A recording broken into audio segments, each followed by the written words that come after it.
வணக்கங்க. இன்னைக்கு சிப்பி காளான் குருமா பண்ணலான்னு இருக்கேன். அந்த சிப்பி காளானை நல்லா பொடியாக நறுக்கி வச்சுட்டேன், ஒரு பாக்கெட்டு. இதில் வந்து சிப்பி காளானில் வந்து அந்த காம்பு வந்து கொஞ்சம் திக்காக இருக்கணும். அதனால் காம்பு மட்டும் நல்லா திக்காக இது மெலிசாக இருக்கணும். பட்டன் காளானில் அப்படி இருக்காது. அப்புறம் இதில் வந்து குருமாவுக்கு அரைக்கிறதுக்கு தேவையானது வச்சுருக்கேங்க.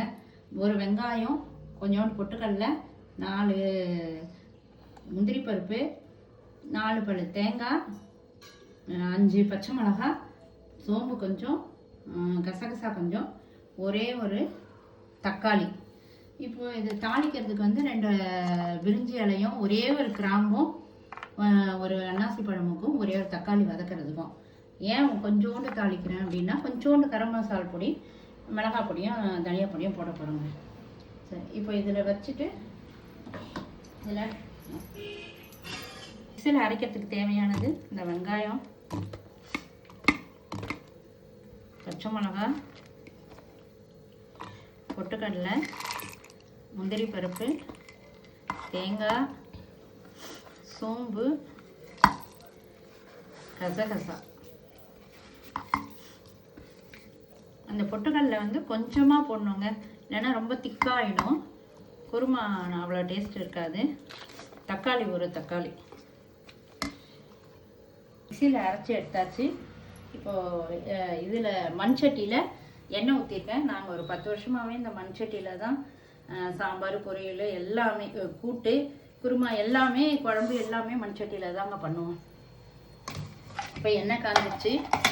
அதில் ஒரே ஒரு கிராம்பு, அன்னாசி மொட்டு 1, 2 பிரிஞ்சி இலை போட்டோம்.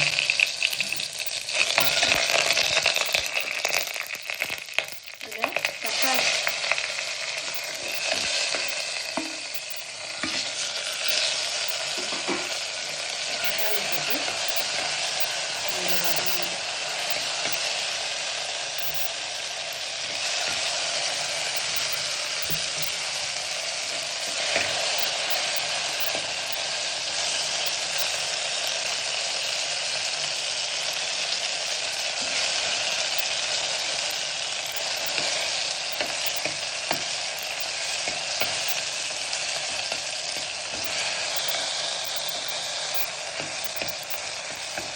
போட்டு இந்த நறுக்கி வச்ச காளான். இந்த காளான் வந்து, இந்த சிப்பி காளான் வந்து டேஸ்ட் கொஞ்சம் கோழிக்கறி குழம்பு மாதிரி இருக்குங்க. அதனால் குருமா வச்சு சாப்பிட்டா நல்லாயிருக்கும். மிளகு காளானும் இதுவும் செஞ்சோம்னா ரொம்ப நல்லாயிருக்கும். பட்டன் காளான் வந்து சூப் மாதிரி செஞ்சு சாப்பிடலாம். பெப்பர் காளானும் செய்வாங்க. இதில் குருமா செஞ்சால் நல்லாயிருக்கும்.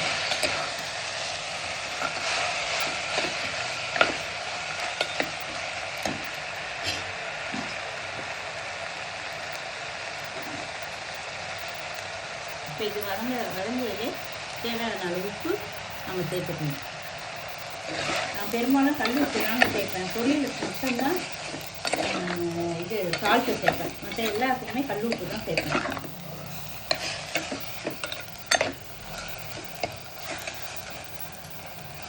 ஊற்றி நல்லா காளான் வதங்கிடுச்சுங்க. இப்போ இந்த டைமில் நம்ம கொஞ்சம் கரம் மசாலா பொடி கொஞ்சமாக சேர்த்தா போதுங்க. கொஞ்சோண்டு கரம் மசாலா பொடி, இஞ்சி பூண்டு பேஸ்ட்டு கொஞ்சோண்டு. ஏன் கருப்பாக இருக்குன்னா, முன்னாடி வீடியோலேயே சொல்லியிருக்கேன், கல்பாசியும் சோம்பும் சேர்த்து நான் அரைப்பேன். இது கொஞ்சம் நல்லா வாசமாக இருக்கணும்னு சொல்லியிருக்கேன். இது கூடவே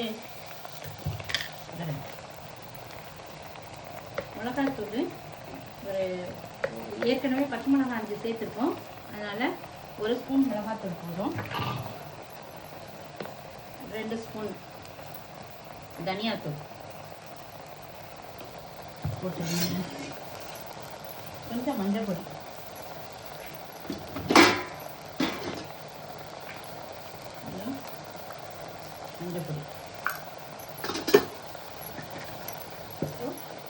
அரைச்சி வச்சது சேர்த்துக்கணும்.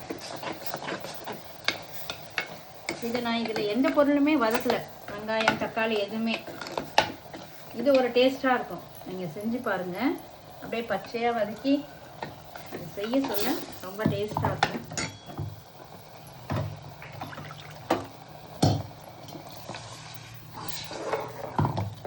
அந்த விழுது எல்லாம் தண்ணியெலாம் சேர்த்து குருமா ஒரு 10 நிமிஷமாக கொதிச்சிருச்சுங்க. இப்போ குருமா ரெடி ஆயிடுச்சு. இப்போ அப்படியே ஆஃப் பண்ணிவிட்டு நம்ம இட்லி, தோசை, சப்பாத்தி எல்லாத்துக்குமே இது தொட்டுக்கலாம். ரொம்ப ருசியாக இருக்கும். சைவ சமையல் இருக்கிறவங்களுக்குலாம் இதை நல்லா பயன்படுத்திக்கலாம். டேஸ்ட்டாகவும் இருக்கும் குருமா. அவ்வளோதாங்க.